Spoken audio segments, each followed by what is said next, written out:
Hi, it's Kevin Burns from thefoaminghead.com, and you're watching Chad's Beer Reviews. Whether it's a lager or an ale, whether it's a stout, light, dark, or pale, if you can brew it, Chad can review it. It's time for Chad's Beer Reviews. He's not quite an amateur, not quite a connoisseur, but regardless of the brewer, he's got taste in beer for sure. You can tell just by his gut, this guy is a bona fide beer nut. So whether it's a porter or an IPA, whether it's from Europe or the USA, if you can brew it, Chad can review it. It's time for Chad's Beer Reviews. Hey, welcome to our episode of Chad's Beer Reviews. Coming towards the end of summer here, and it's getting late August. Need to finish up these Hefeweizens. Oh, I know it's actually pronounced Hefeweizen. This is Konig Ludwig Weissbier. This is one of the beers that me, Jay, and his wife did in the blind Hefeweizen taste test. Oh, and Jay gave me this beer, so thanks, Jay, for the beer. I hope this is still good. This thing's been sitting in my fridge for literally 2 months, maybe longer than that. I mean, it would stay cold. Don't know anything about this brewery, but I'm expecting good things. It says brewed according to the Bavarian purity law. And it says, why are the Bavarian royal family and King Ludwig so important to brewing history?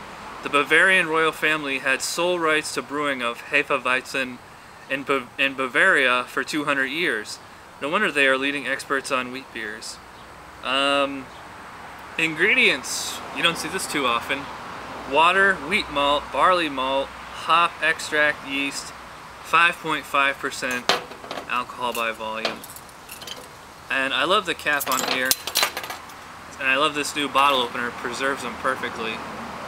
Using the ESPN Zone wheat beer glass. I'm hoping to get a big, fill this thing to the brim. A lot of times they do exactly like what that just did, Just one more inch there, and I would have had it right to the top. And I forgot to swirl this up. Oh well. But so it's a nice typical wheat beer color. It's pretty much the same color as the bottle. It's like that dark yellow, slightly orange. Fairly clear, actually. I'm surprised. I see a lot of kind of small, tiny bubbles rising to the top, like a Belgian kind of beer. And that head is super bright white. It's what, three fingers or so. It's frothy, just gleaming white. I don't tend to see them that bright on a wheat beer. Get a little bit more yeast out of the bottom there. As for the aroma, it's a pretty typical German Hefeweizen smell. I can smell the yeast. There's almost kind of like an apple cider kind of thing going. A little bit of spice right in the nose there. You don't tend to smell that. A little clove and banana, just a little bit. I mean, I've smelled, way more aromatic Hefeweizens than this one, but so it looks good, smells pretty good. And there's also a slight, very slight, and it's not, maybe I shouldn't even worth mentioning it, but I've come this far, so I was gonna say there's a real slight skunk smell to it, but like I said, this bottle's been sitting in my fridge for 2 months, so let's dig in here.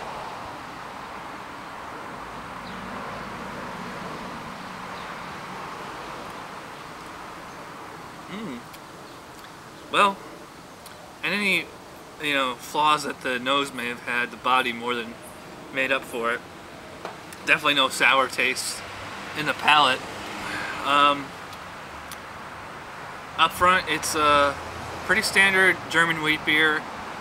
It's a little bit more mild than some of the other ones like Schneider and Weihenstephaner. I couldn't really detect any specific notes of clove, banana, spice, whatever, but it's just like a general melange, and most of the flavor comes on the finish than in the initial mouthfeel.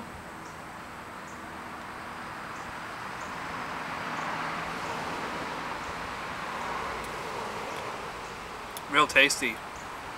Yeah, you're getting all the flavor in the finish.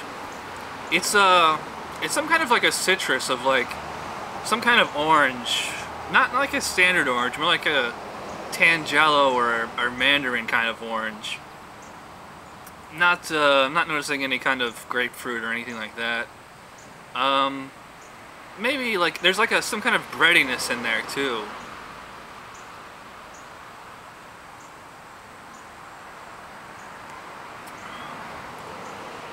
Nice and refreshing on a hot summer afternoon like this. I mean, I'm just sucking this thing down.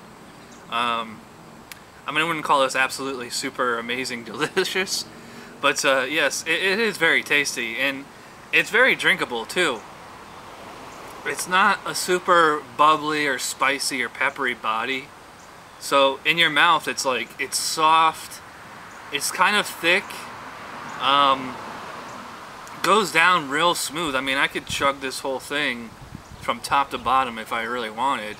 And if I had another beer in the fridge, I might just do that, but I don't.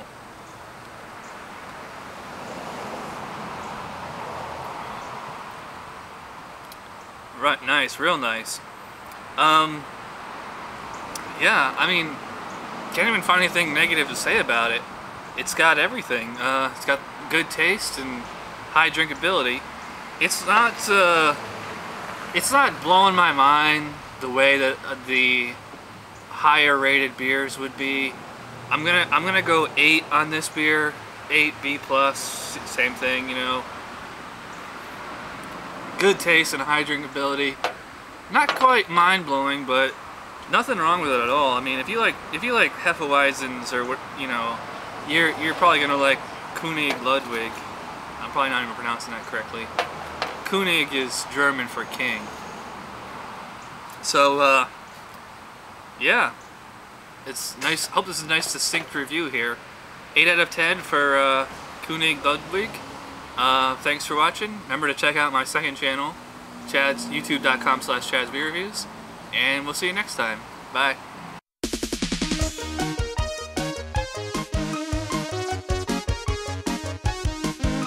Somebody brewed it, Chad just reviewed it. Thanks for watching Chad's Beer Reviews. Trust me, the next episode will be a lot better.